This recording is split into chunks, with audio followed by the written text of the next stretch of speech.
have a bit of a streaming issue, so we are using a new link. And I'll just like to invite my friend Peter, Mr. Money, on. Just give me a second. Hey, Peter. Oh, hello, hello, hello. Hi, Hey, everyone. hey, man. So thanks for coming on the show. Where are you? You are like in some dark place and so on. Yeah, I'm in the standard studio that I'm in. So I'm still back at the studio. Every day is gonna be there. So, yeah, Okay. there's a life of building a YouTube. Right, at the end of the day, when you got a studio, all your equipments are there. You stream from there itself. Yeah. Okay. Just want to check like how actually like when let's just talk a bit on your start and how you actually got started.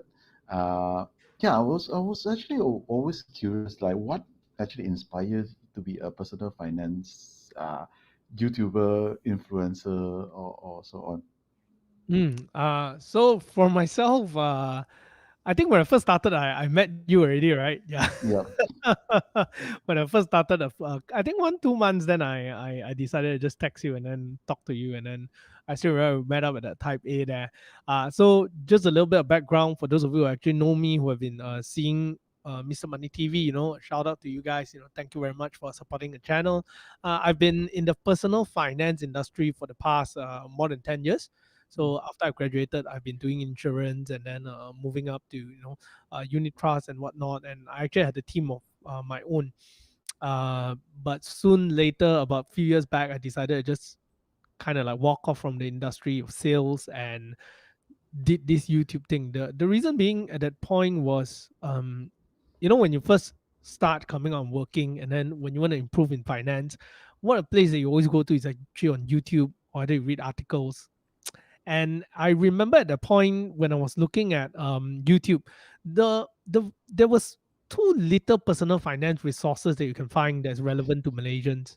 Everything is actually overseas. There was a Graham Seven, all these kind of different people, and Taiwan has their own shows. Even Indonesia have their own personal finance shows. Yeah, I look at Malaysia like, tak ada lah.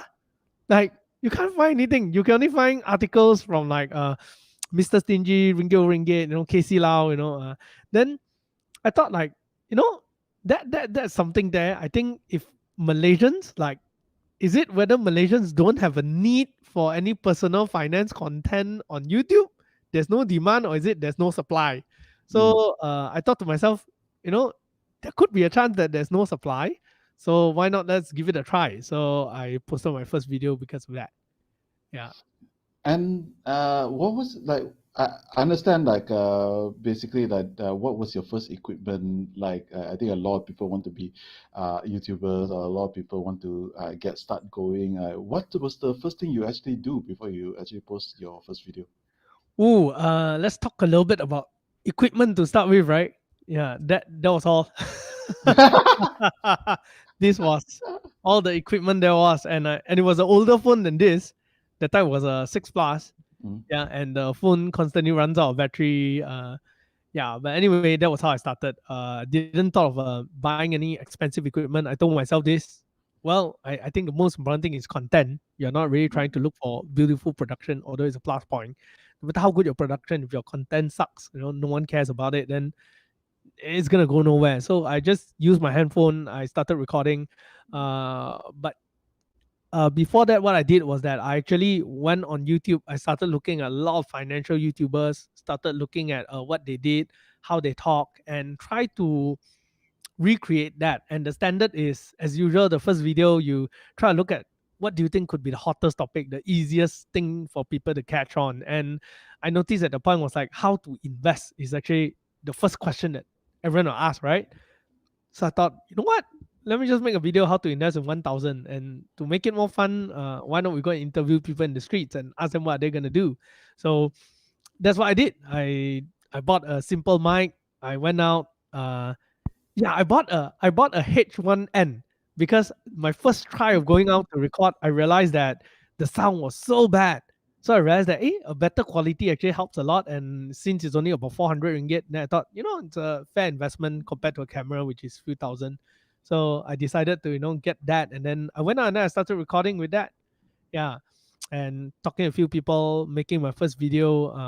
Took me a couple of days to make my first video.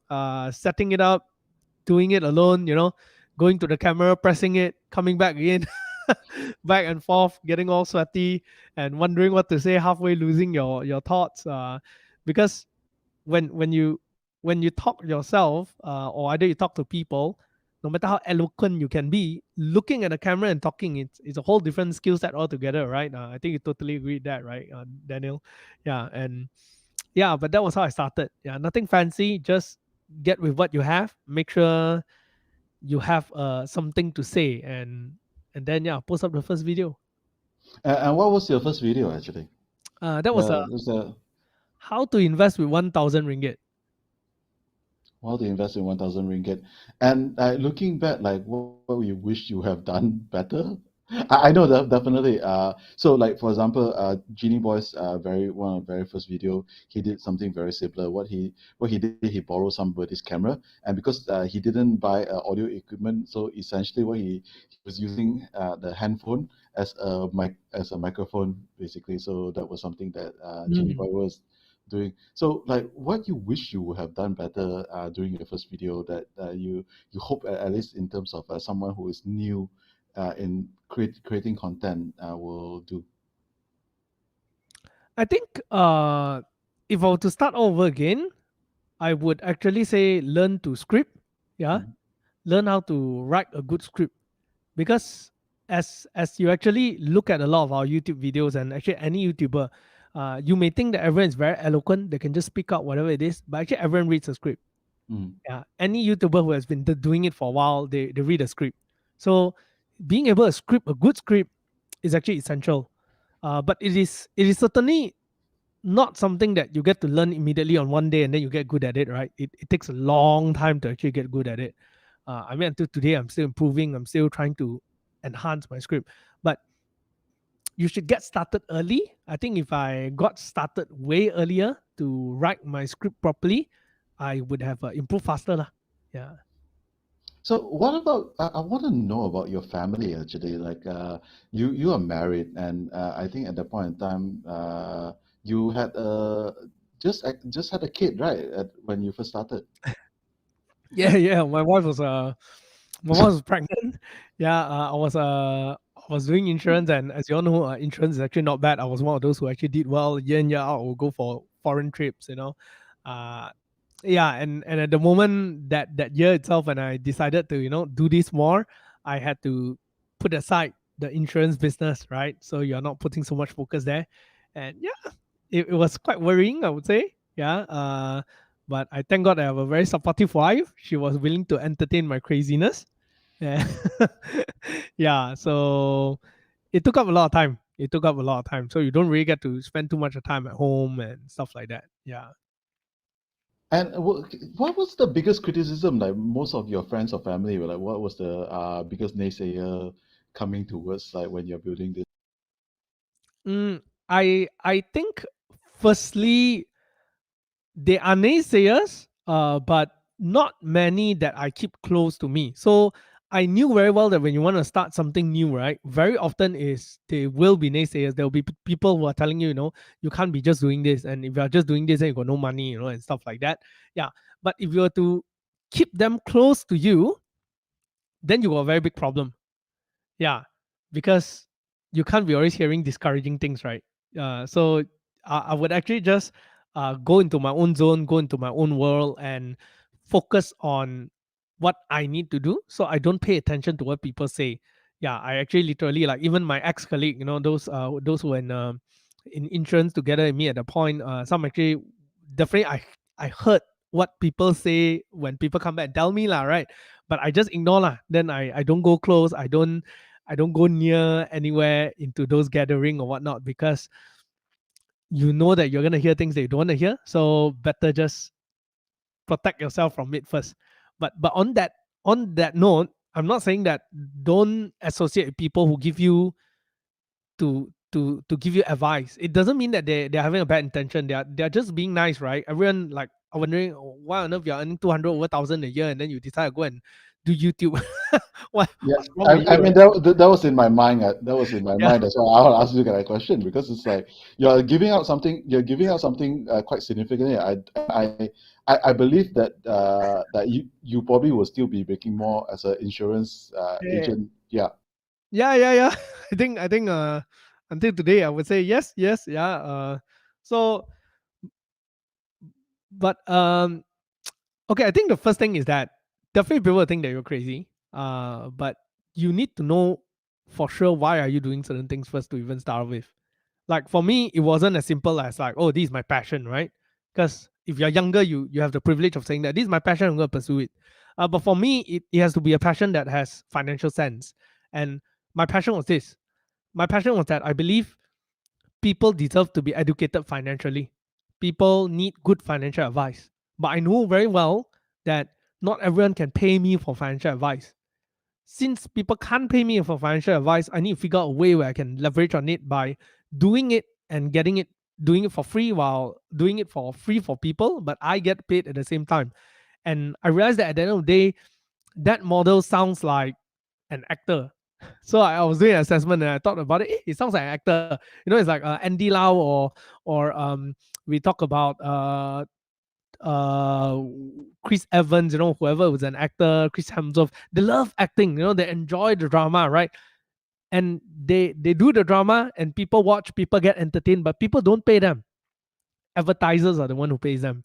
Production companies are the one who pay them, right? And that made me realize that, hey, yeah, the entertainment industry allow you to serve your customer and make people happy, and you have an option of charging a minimal fee, or either, yes, you can also charge a very high fee, but there's multiple types of ways to make money other than making money off your audience itself.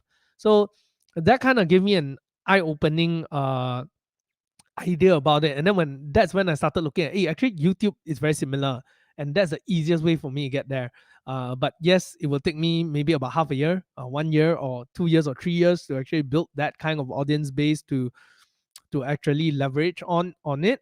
And at the moment, just nice at the point I was looking at it and I was thinking to myself, there was only one guy that existed who was talking about finance, was Spark Liang at the point, and English not many at all, right?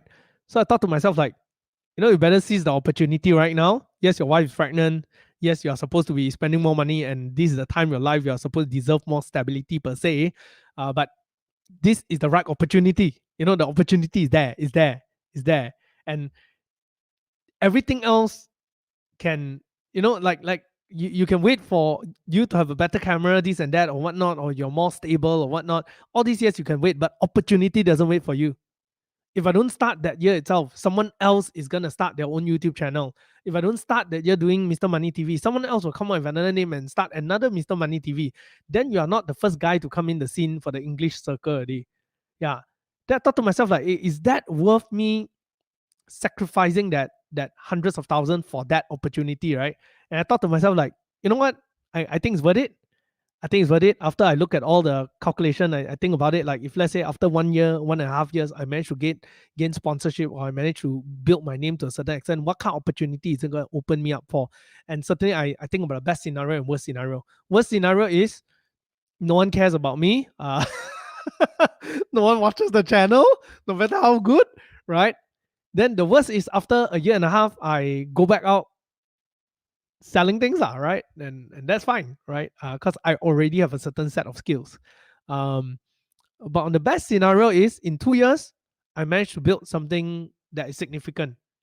Then I think at least I'll be able to gain back half of my income. If I can gain back at least half, then it's fine. I just need to downsize my life to accommodate to that, and then there's more potential chance of growth. Because at the end of the day, as an insurance agent in the insurance industry, we all know that intermediary is something that is gonna go away along the way, right? So it's kind of like a sunset to a certain extent. Uh, but on the other hand as well, how much can you make? I mean, there is a limit, because at the end of the day, as an insurance agent or even leading a team, there's actually a cap. There's only that much you can make. You very easily you can hit like a few 100,000 in income, but you kind of stop there. And if you want to be better, you gotta put in a lot more effort, a lot more time, and that's again is that really something that gives me the kind of passion to spend 20 hours a day of my life to just talking to people trying to sell them something? And for me, I can sit in my office 20 hours thinking about an idea, how to come up with a nice video, how to uh, grow this business. It's fun. I can do that. But when it comes to 20 hours sitting down there selling someone something, that's definitely not my passion. Lah. So I thought about it, pros and cons. And I think, I think this is the way to go. Yeah. So we have Mr. Money TV and Peter, and you started off as an insurance agent, and when you started about 2 years back, I think that was like 2019. When do you realize there was an inflection point? Like before we actually talk about how do we use YouTube as a branding, like in your mind, when do you realize like, hey, this is gaining traction? I know I'm onto something. Mm. And what was the moment that you actually have figured out that, my formula this work? Oh, I think for me, actually, after the first video itself, I realized that something is going on. Like, uh, I noticed that the first video, how to invest with 1,000, started picking up, and it was a lousy quality. It was bad. I was so bad the video quality, right? Yeah. Until today, we look back, we just cringe. Like, can be like that. And even with that, there was people who were watching it, and I was like, hey, this quality is so bad, that you need to bear through with it, because the quality is so bad, and there are people watching. So, and it is more than the average. It is not like very very low 2 3 views after 2 months. It is like it's growing every day. There's a number of people watching it. So that made me realize like, hey, there is actually something. And I constantly started producing, and the audience start growing. It wasn't very fast. It wasn't fast like Spark Liang, just within 6 months, 100,000. It was slow, but it was growing. So that moment, it made me realize like something is catching on. Certainly at the meantime as well, there were people who actually asked me this question like, hey, why not use your YouTube to sell insurance or unit trust? That would be great, right? Then you build a brand for yourself and then you market it, you get money at the same time. Uh, But then I thought to myself, when I look at other channels, I noticed that there are many other channels who are trying to sell things. So I didn't want to do that. Lah. I thought like, I think it will work. Because when I look at Graham Stephen, all this or whoever, there is a pattern there. Lah. Yeah. So that was So for me, lah, the first video itself. Lah. I can see it's now at 57,000 views, and looking at your congratulations. I mean, looking at your I think you're looking at like, I think the other day we clocked it as 68,000 just a couple of days ago. Now is 69,000, and it's been growing. And one of the beautiful thing about YouTube is the fact that that video is 2 years old and it's still relevant, basically. Yeah. Yeah. Yeah. And so let's pivot a bit to talk about our topic at hand, which is actually using YouTube as a brand building tool. Why would you say that? Like, what is the main thought process that why do you end up choosing YouTube? Because at that point in time, I think there was TikTok, there was still Instagram. Instagram was very popular, and so on. But what was the main decision that you decided to like, hey, let's do YouTube for this? I think the first one is because I myself, I enjoy watching YouTube a lot. I watch YouTube a lot. That was number one itself. So number two is actually you gotta when you want to decide to build a brand, right? You have to know the position of your brand. So for example, if I'm doing selling t-shirts, right? If I'm selling t-shirts, I don't really think that building brand on YouTube should be your main priority, because it doesn't have much education in it. It's more about exposure. So maybe adding it on to like Instagram, FB or whatnot. Now, but under what circumstances do you want to use YouTube? It usually is because your product has a lot of education involved. Now, you use YouTube when you want to build education and you want to form a very very strong voice. Yeah, yes, you can be on Instagram and Facebook and form a strong voice, but voices become very strong when it's on YouTube itself, because YouTube, it tends to be viewed as a authority in education in itself. Yeah, although it doesn't mean that when you put up a video you're an authority lah, but yeah, it itself is a search engine kind of thing, right? It's a search engine itself. So when people go to YouTube, people are looking at something with the purpose of learning something. One, yeah. So if your brand has education involved, then yes. So assuming if let's say today you're selling water, right? And you really care about the education of water or a particular thing that you are really standing on because of water, then fair, then maybe you should build it on YouTube. But make sure that your content has constant update lah. There's new things coming out lah.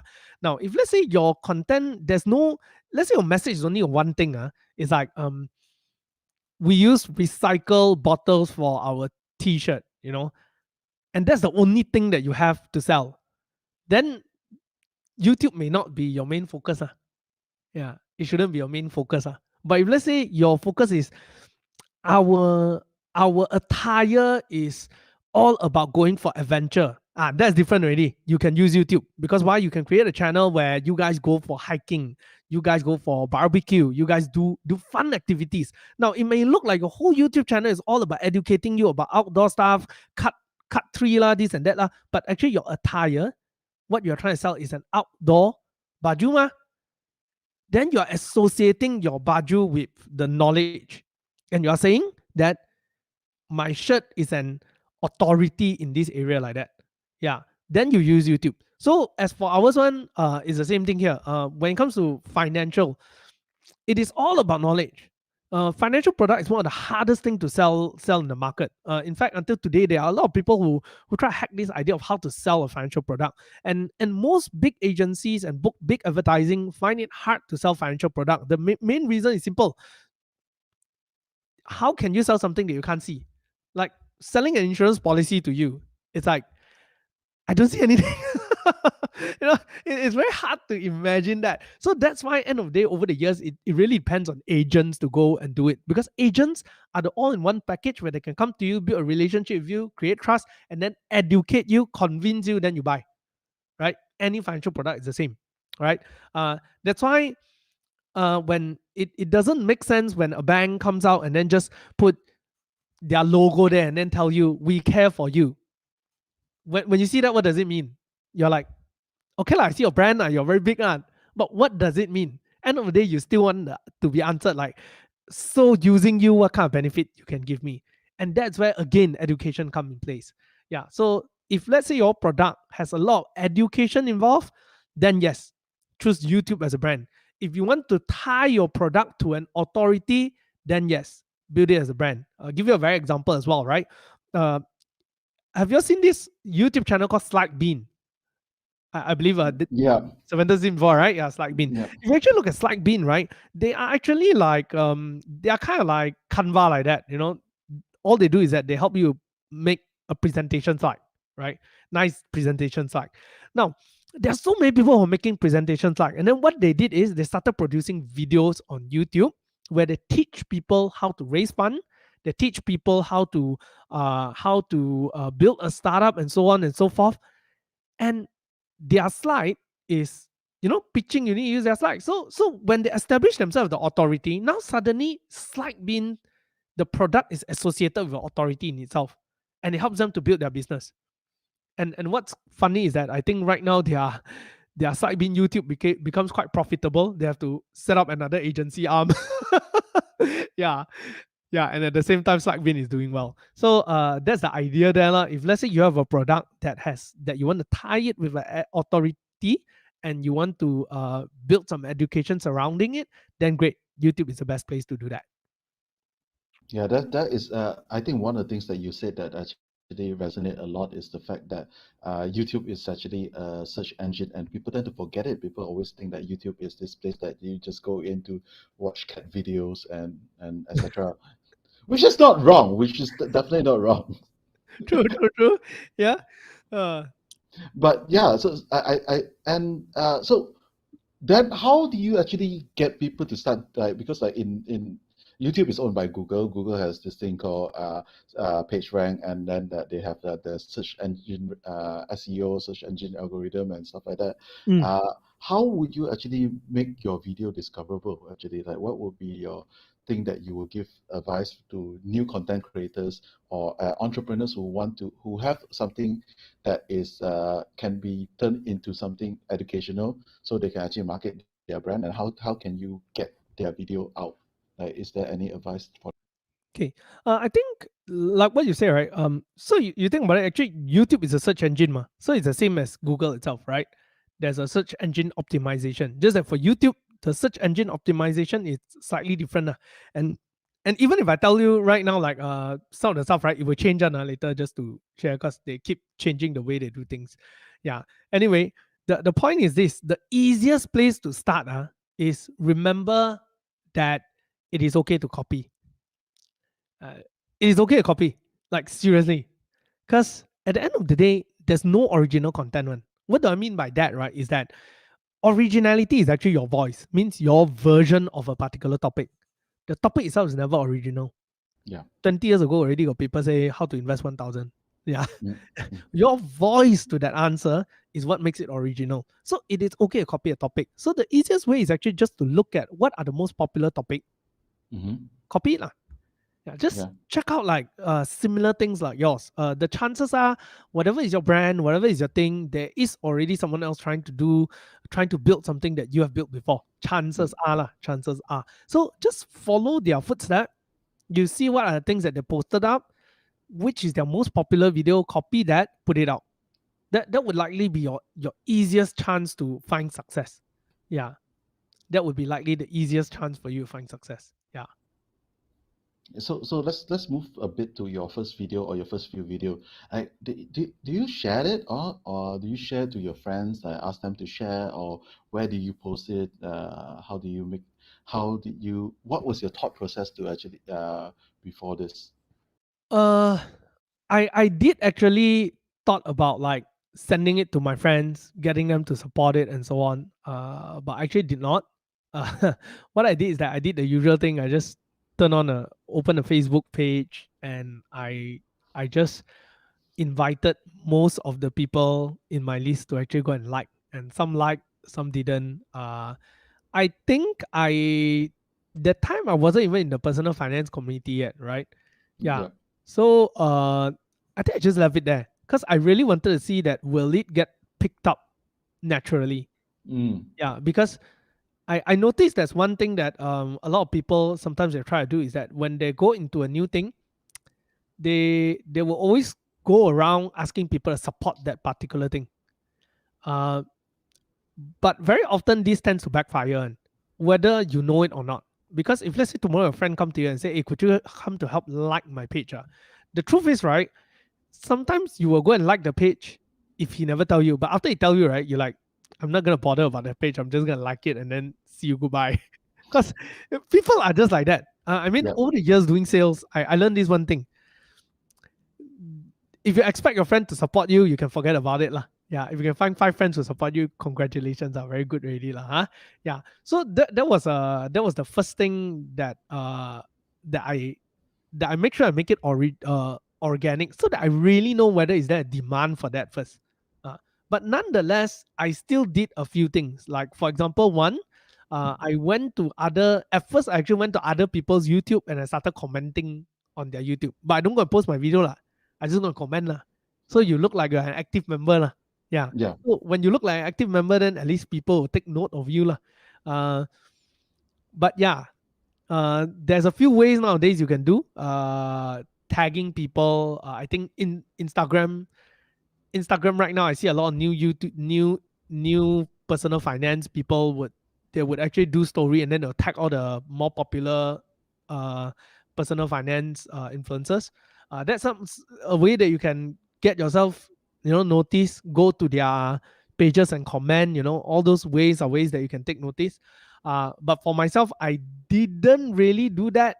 Number one reason is I wasn't I didn't even know how to use Instagram when I first started YouTube actually. Yeah. Okay. I didn't even know how to post story. Only when Chicken come in, I still remember one day I asked him, "Hey, how do I post story?" Then he was like, "Okay, like that I also don't know." So I only know how to use YouTube. So but I went on YouTube and I commented on local Malaysian channels and then I went there like when people ask question, I answer lah. Like I'll be an active call. active. I became an active community member lah. Yeah. Just to touch back about like asking your friends, I think that's one of the things that I don't know. I personally find it. Um, I don't sell stuff to my friends. One that's the thing. Like one of the things you can Chris Voss actually said there's actually three types of yes. So when you ask your friend to like it, there's a confirmation yes, there's a let me get it correct. There's a commitment yes, which is actually yes doing something. There's a confirmation yes, and there's a counterfeit yes.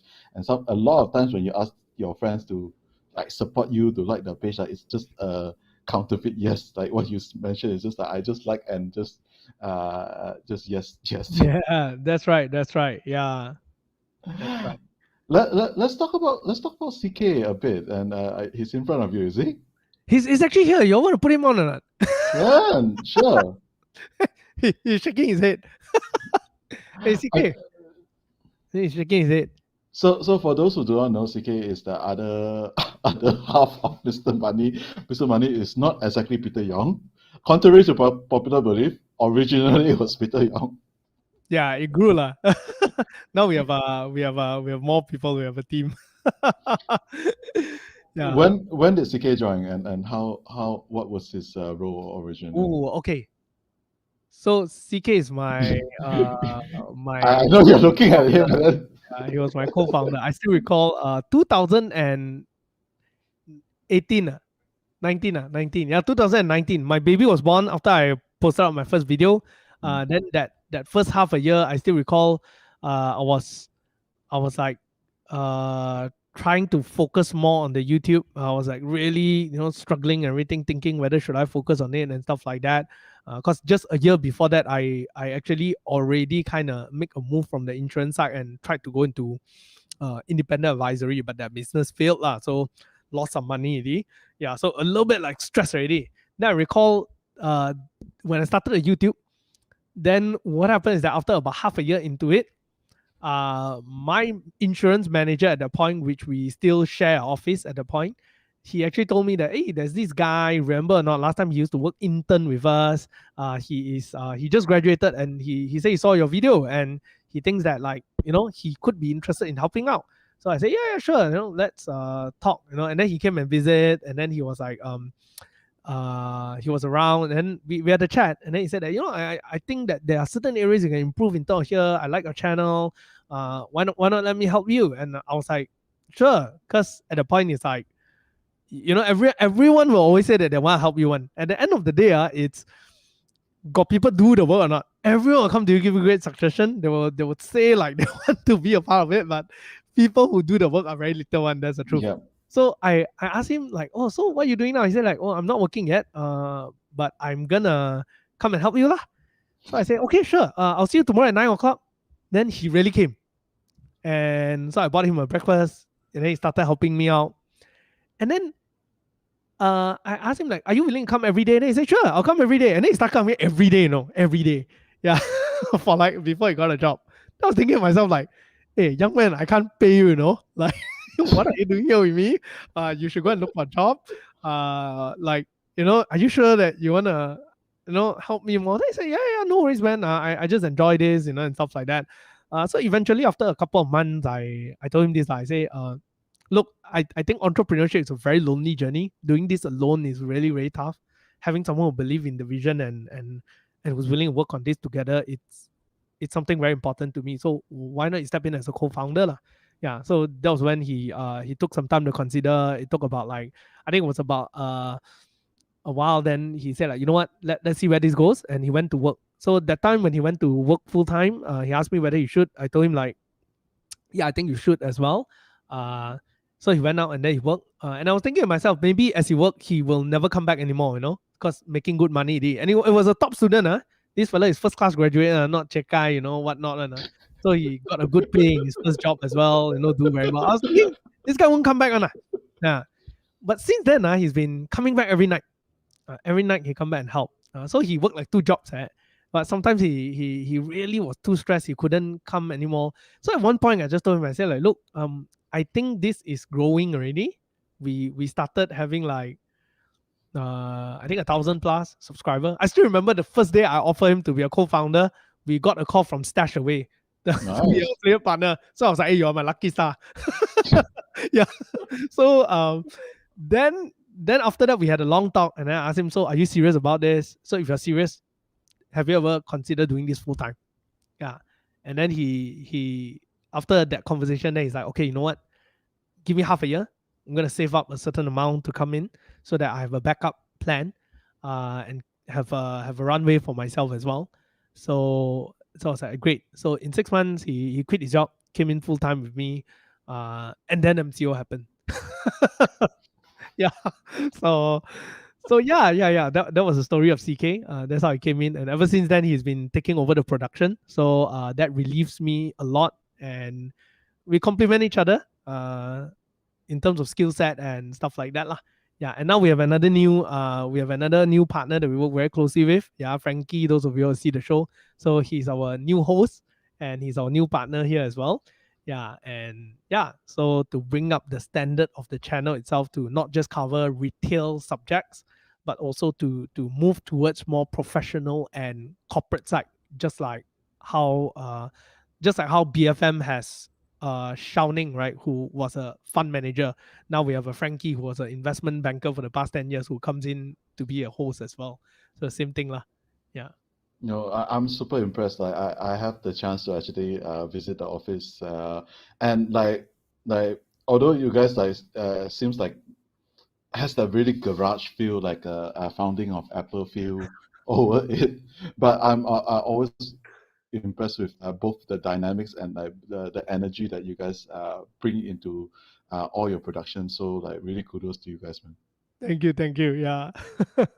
Yeah, and I think the best thing is like you guys really enjoy doing it, so that helps a lot to actually move the whole thing basically.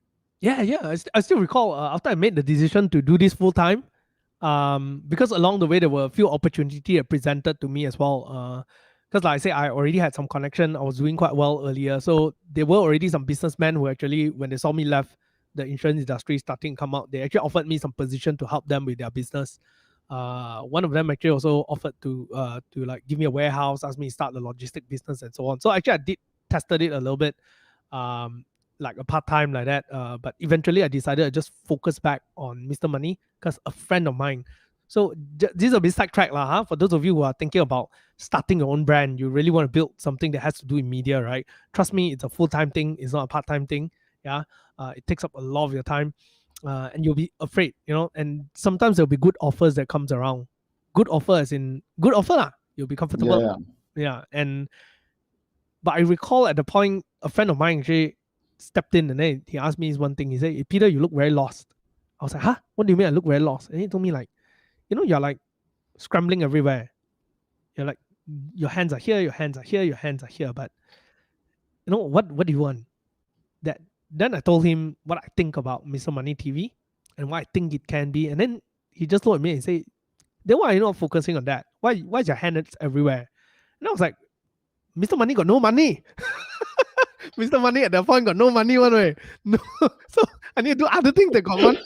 I got a kid with my friend. I got a kid to feed. My wife is not working at the point. Hey friend, I can see my income dropping like crazy.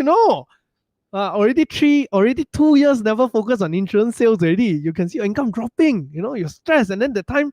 Imagine your lifestyle was already inflated. You're driving a BMW. You have a lot of commitments to pay for, and I still recall when he said that, then he told me this one thing. He said, like, but if you don't focus on it, it's going to go nowhere.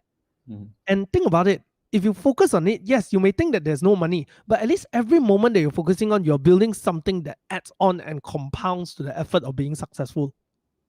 Then he gave me an example. He said, like, so he also built some businesses before, and then after that he came back and then he's building another business at a point. I still remember that time he told me this one day. He said, even right now, he said, for me, I'm doing a lot of things for my current business, but I'm not making money. But because I'm so actively doing that business, people see it and people know I'm serious. And because of that, they connected me with people that grows my business. So every effort that you're spending into to grow this passionate business that you have, will be compounded Yeah. in future. And that was something that really just draw my attention back. And then that day is how I went back, I spoke to my wife, I say, I this is what I've heard and I think he's right. I think I'm gonna focus back on this. And and ever since then I've been focusing back, and I've been running Mr. Money on a full-time basis. I think that was like about 2019 September Mm. or something like that. Yeah. And and then I think a few months later, actually, one thing my wife did say to me was that she said, "Hey, you know what? You look very happy nowadays. You look a lot happier now." Yeah. I was like, yeah, no money, but happy. Yeah. That was then. That was then. Yeah. So yeah, just No, something for you guys. no, I do agree, and I also want to just like comment on CK's level-headedness.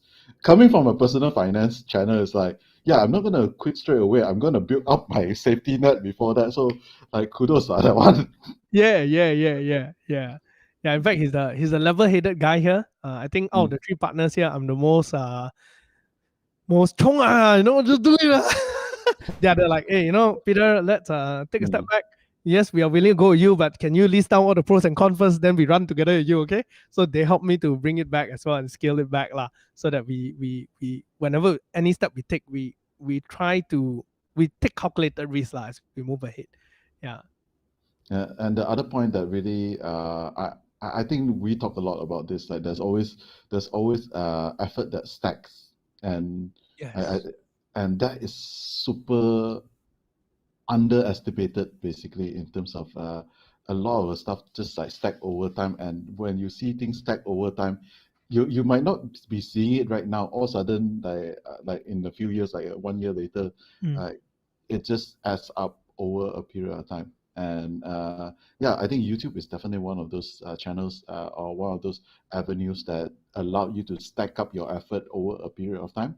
As that's long right. as you're building content that hasn't, like, it's not like time sensitive content, but it has I think what they call it, the more evergreen type of content that is stackable.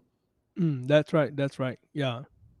Mm. So let's before we actually take some questions, if there's any question, feel free to just write in the comment. And uh, what I want to ask about, now you are in so many different platforms. You're on Instagram, you're on TikTok. Sometimes you guys are on Clubhouse. Mm. How do you focus and redivide the time actually? Oh, I think nowadays we actually focus a lot more on YouTube, and then we focus YouTube, Facebook, and IG. TikTok slightly lesser already, and then Clubhouse. I don't think you guys see me there anymore. Yeah, I'm so sorry. Yeah, but yes, at one point it came to a point that you just want to get your hands into every single platform, right? Mm, But after a while, you just have to acknowledge the fact that it's better to be the king of something mhm. than to be a small fry in everything lah. Yeah. Yeah. So if you have a very huge team, then you can tackle all platform one shot. All platform you can tackle one shot. Um, but that requires a lot of effort because every platform have their own different strategy. Mhm. Like, Yes. and some platform requires you to be extremely active. And always remember, when you're in a creative industry, creative media kind of thing, you are using up a lot of mental capacity. I've tried before that, like, every day you want to produce something new, right? But after a while, actually it's very hard, because you just don't have the mental space anymore. The thing about creativity is that you need breather. So after a while, you just come to this place and acknowledge that, yes, we may not be in this position to just focus on every single platform. So why not let us put 80% of all our energy into that two platform, that, or either the one platform that we see ourselves doing very well in. At least once you are king there, you can spill over to other platform. So the mistake a lot of people do is they want to go in one shot, be king in every single place. But you realize that actually it doesn't work that way. Give you a good example. It'll be like, there's this girl called Dixie D'Amelio, right? Hmm. She was very big on TikTok, right? So so big on TikTok, then only they slowly move on to other things. Same thing with a lot of Instagram influencer as well. They are first so big on Instagram, then they slowly move on to other things. Yeah, because when you got a huge following here, then at least it's easier to for you to move on, and you already perfected or get so good in a particular skill already. So at least that skill is transferable. Yeah, Yeah. at least that skill is transferable. So focus on that few platform that you think is the best for you at this point. Yeah. So it's very different from Gary V's advice of being everywhere and every time. I think So I read Gary V's book. It was definitely an inspiration when I first started as well. Yeah. I think he takes a very, very, very, very different approach. His approach is this: I just spray it like a shotgun. but you have to understand, he on the other hand is number one, he's a workaholic. And he's a Hmm. crazy workaholic, all right? He's a crazy workaholic. He always said this one thing. If you think that I'm doing very well right now, is you didn't see the first 1,000 video I posted for Wine Library, which no one watched, I right? did. Right. But that time just started, right? Yeah. Yeah. So he has that 1,000 video. It was 3 years to actually harness that skill. And you see, every time when he make money, what he did is that he pours it back into hiring staff to expanding it. That Hmm. is one huge difference. Uh, and he said it very clearly. He said, when you make your first paycheck on YouTube, what do? You went and eat a nice dinner. I didn't. I use it and hire a guy to come and hold the camera for me and take more videos for me. Today, his life is this. He walks out of his bedroom. D Rock is already there filming him Yeah.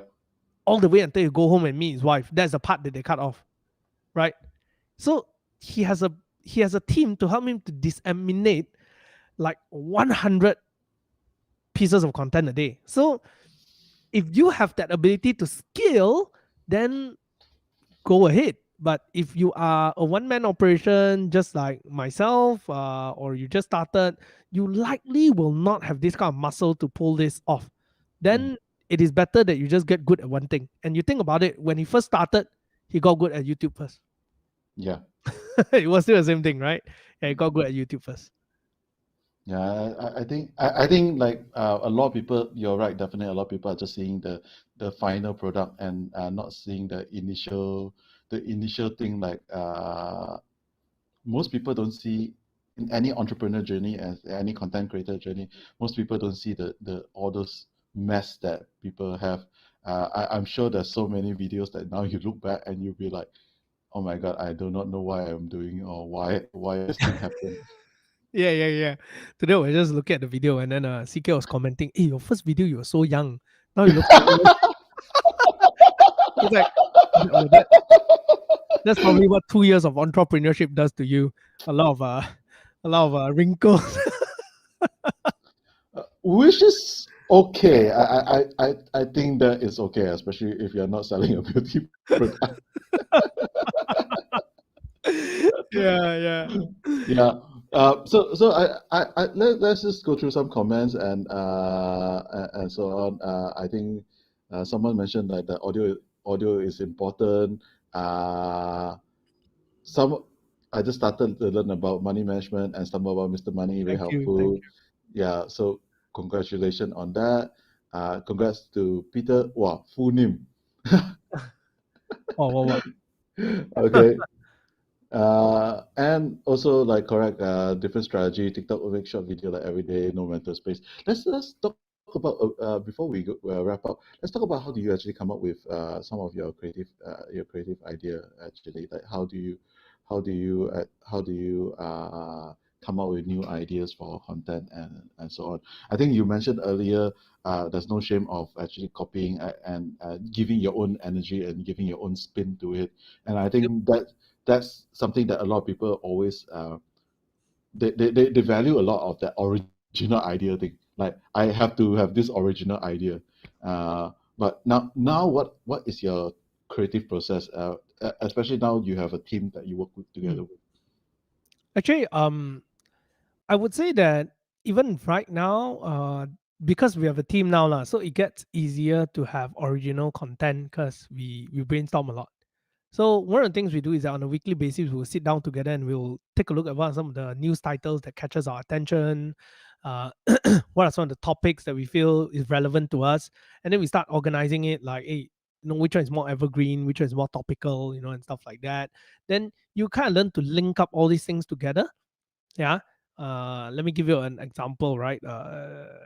Let's say maybe now the biggest news is actually coronavirus, right? Is rising. So let's say coronavirus is rising, then how does it relate to us? What kind of question comes out of it? So you discuss that, you engage in a conversation, and you really do not know where it goes to. Uh, Sometimes some people will just start asking question, and then sometimes they'll say, hey, I think this is more relevant. This you let the conversation take place, and then you note down, and then you start shaping your content from here. This is when you have a team lah. But as an individual last time, I think a lot of it was really just thinking about what are the common questions that you tend to get. So question is very important. As people ask you question, you know what to answer. And I think I was very fortunate because when I started off doing insurance ma, and I was doing sales ma. So as a salesperson, you spend a lot of your time, or you want to put it nicer, as an advisor, people always ask you question. So you already have a series of question in your mind already. You have an FAQ already. Like literally, you have an FAQ in your brain. Like you get so you get so you're so familiar with what kind of common question anyone will be asking you, right? If you've done sales before, you know what I mean, Yeah. right? So so I just use back this bank of question, and I just create video along that way lor. Yeah. So nowadays it is more sophisticated with the team, where you sit down, you look at the news, you try to think about what are the things that are the most current right now, how to relate it back to those FAQ, and then creating a content that's either personal, or either it's more like at the surface level. So it depends on the kind of image and the kind of show that you want to position yourself into. Like we look at our show now, we have two shows. We have our usual shows where it's supposed to relate more at a personal level, and then Yes. we have our new show called Fuck, right? Frankie Answer Question, and that is supposed to be that is supposed to be more like a newscaster kind of thing. A Mhm. televised kind of thing, like a late night show kind of talk show kind of thing. So that is not supposed to go so deep into a personal level. So the way that we structure those things is different. Yeah. Uh, and since we are talking about personal finance, and you run a personal finance channel, and we are actually broadcasting to our personal finance group in Malaysia and the entrepreneurs group. Uh, what advice, like what's a good personal finance advice you would give to entrepreneurs, especially budding entrepreneurs in this current time during COVID? I think for entrepreneurs, I would say the number one advice is don't get too romantic with the ideas that you have. Hmm. I think a lot of entrepreneurs, especially new entrepreneurs, you'll see. I think for you yourself, you have met so many people, right? you, we all notice that people who first talk about starting a business and started it for a while tend to be a lot more romantic, Hmm. and those who survive in the business long enough, their romanticism towards their idea wears off. And they become very real with everything, right? Yeah. I think it's very important to start with the mindset, Hmm. that don't get too attached to your own ideas to even start off with. And why does it not sound like a personal advice, personal finance advice, right? Because I mean, number one, personal finance is very simple lah. Just don't spend so much law if you're an entrepreneur. I mean, there's nothing sexy about it, nothing new to tell you. But the problem very often with a lot of entrepreneurs is about surviving to even start with. I've met so many entrepreneurs who come to Yeah. me and they tell me that they want to start a new venture, and then every 3 months they change a venture. The reason being is because they couldn't survive in that last 3 months. Yeah. And this is what I think. I noticed this pattern with all of them is this. They start their ideas very big. They Hmm. want to implement something big from the start itself. That's why they can't survive lah. I mean, if when I first started, I expect a team to sit down with me and brainstorm ideas, sit there for the whole day, and then come up with script together. There will be no Mr. Money. Yeah. There'll be Mr. No Money. Yeah, there'll be Mr. No Money, right? Yeah. The only reason that you can survive far is because you do things according to the resources that you have, and you do whatever it takes to bring in resources to to do that. So I always tell people this one thing. I tell people that I want to start Mr. Money TV. But if someone comes to me and say, Peter, can I rent your camera for a shoot? And can you help me shoot? It's okay. I can rent it to you and I can shoot on. There's no shame in doing something that brings me money. Yeah. But some people have this idea that, oh, because my idea is not that diverts it, I think, yes, to a certain point, you will reach those kind of things to make that kind of decision, but very often it is not. Mm-hmm. Very often you need to do the double. Yeah. You need to do the double sometimes. That's just how it goes. So just remember that, like when I first rented out some of my equipment to make some extra money and did a production for people, I didn't go and insist on putting this is produced by Mr. Money TV lah, because Yeah. that's not my main thing But I need that 500 ringgit to pay for that month stuff. Then for me, I'll just do whatever it takes lah. Then my production is okay. I can shoot later lah. Yeah. So I think number one thing is don't be too romantic to it, and the second thing is this: don't spend until you know that you can make money. I think some entrepreneurs will make this mistake. They straight away start off thinking that their idea is the best. And trust me, your idea is always the best to you only. Yeah. At the moment you throw it out, even your friend will always tell you, when you tell your friend that I have this business idea, all your friend, trust me, is going to tell you your business idea very good one. But when you tell them, pay me $10 for that idea, they will start telling you there's a problem with it already. Yeah, so never ever think that when your friend tell you your idea is very good, it's really very good. You ask them to sign up first. If they're willing to put money in it, then it's really good. If they're not willing to put money, that's not good. Yeah, a business is only business when you can receive money out of it, right? So Yes. if you can't get paid, then don't go and invest into it excessively. Put the basic, just basic. When I started off, I knew I need a good sound. I bought the cheapest. I bought one of the cheapest one, which was H1N, right?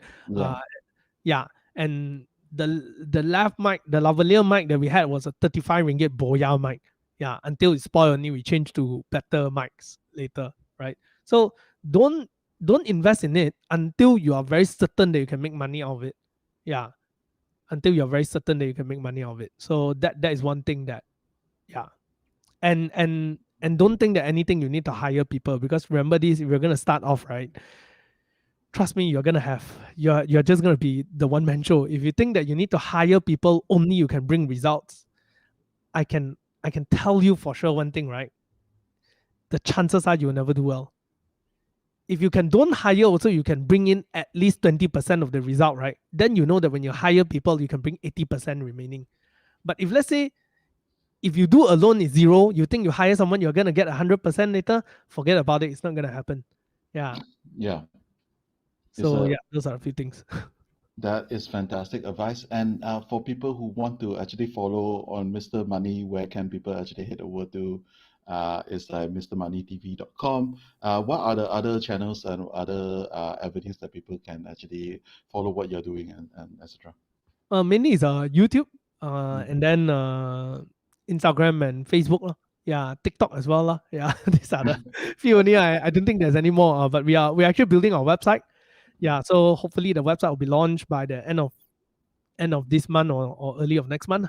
Yeah. Mm. So Mm. you're revamping the whole website. Really excited to see what you guys can do. And thank you very much for joining us, Peter. I really appreciate your insight in terms of actually building a brand and also some really sound advice on entrepreneurship for the audience. Thank you very much, man. Thank you very much. Thank you very much. And we wouldn't be able to do this without the team. So yeah, it's thanks to the team. Yeah, and Yeah. thanks Daniel for getting us here. Yeah. Okay. So we'll See you see you guys. guys. Bye. Thank you.